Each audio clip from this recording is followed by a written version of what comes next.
name is Edward A. Graves. I'm the author of Sully's American West, and if you've an interest, I'll tell you the greatest stories from America's Old West. Now, most of the stories I'll be telling will be in plain enough talk, filled with facts and historical photographs. But to celebrate this first of many of those stories yet to come, I hope you'll allow me just a little bit extra. I wrote the first draft of what you're about to hear way back in 1991, just as I was first learning of my own passion for America's Old West. In fact, I believe it was this character and his exploits that fed the early fire of that passion. This is the story of Bill Doolin, perhaps one of the West's greatest outlaws that you've probably never heard of. Enough said. I'll let the rest of the story tell itself. Two things before we start, though. First, the story I'm about to tell is, like all of my stories, true to the generally accepted facts in every respect, but with a bit of my own details added to tell the story. And second, just so you're warned, it's told as a ballad or cowboy poem if you prefer. I hope you enjoy The Ballad of Bill Doolin by Edward A. Graves.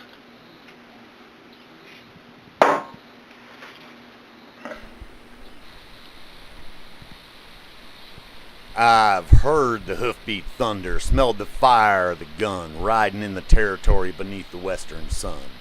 My bed is where I lay down, saloon halls are my host. That no man is my master, I'm proud to loudly boast. Now I figure my own destiny, I do what pleases me, and when I'm running low on cash, well, folks just give it up to me. 'Cause I'm an Oklahoma outlaw, my definition's clear, an hour's work behind a gun, I can live free for a year. No man is my enemy, in fact everyone's a friend, but in my mind the means, well, they justify the end. My name is William Doolin, most folks call me Bill. I do it for the money and partially the thrill.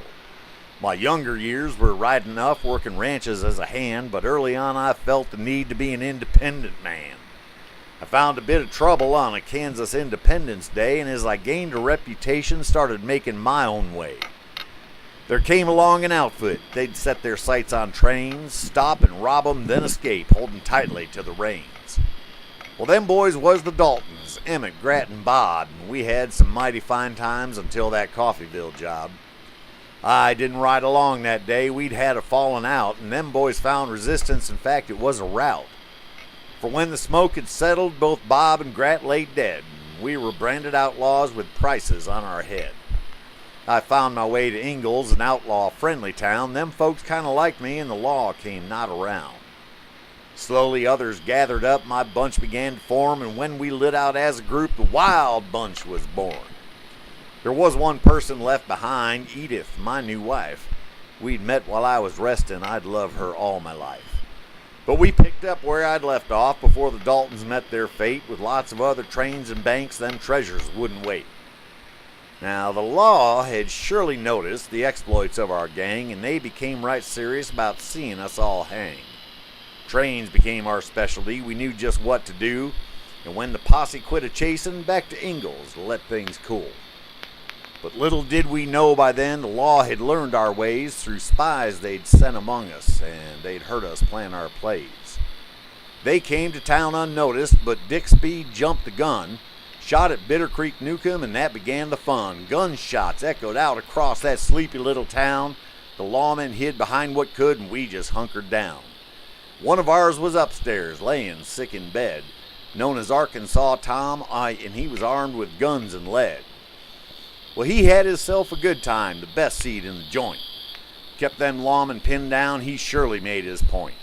Meanwhile, all the rest of us, with our guns ablaze, made it to the stable through the gun smoke haze. Guess there weren't but one thing for the Wild Bunch to do. We mounted on our horses, praying luck to see us through. And somehow we all made it, some shot, including me. The lawmen didn't do so well, of theirs they had lost 3. As for Arkansas Tom, well, he kept them occupied till we were out of danger, then he was caught and tried.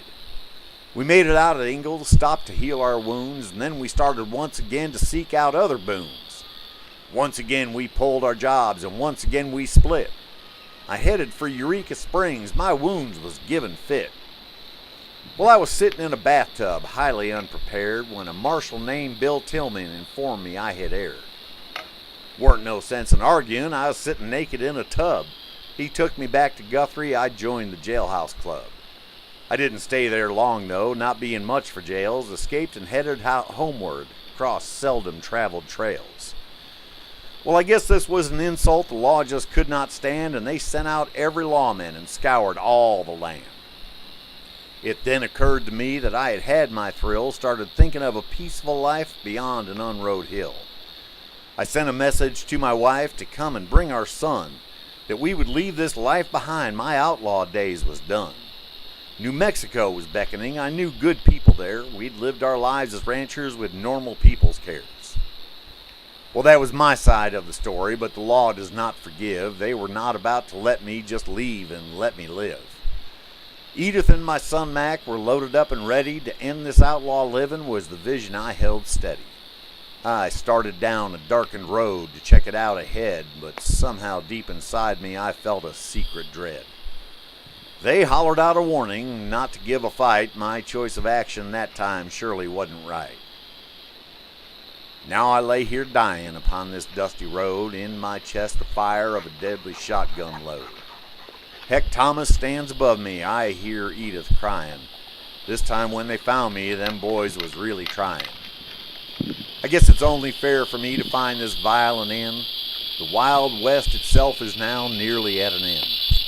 I'll slip away towards my fate without a moan or cry. I made my bed some years ago, and now it's time to die. I lived the way I had to, seemed natural for me. My single point in all of this was simply living free. For those I've hurt deserving it, I'd do the same again. For those caught in it, apologies I send. 'Cause I've heard the hoofbeat thunder, I've smelled the fire, the gun, but I'm at the end of riding beneath the western sun. My bed is where I lay now, my home's the great beyond. My outlaw story's over, and my way I'll now be on. Well, that's my story of Bill Doolin. I hope you enjoyed it. For more stories about America's Old West, I hope you'll watch for more chapters to come on this channel, my Facebook page, my website, and most importantly in my book, Sully's American West Volume 1, available now on Amazon and Barnes & Noble and most other popular ebook outlets. Stay tuned as I continue to tell more of the greatest stories, of the greatest characters, and greatest events of America's great old Wild West. All the best to you and yours.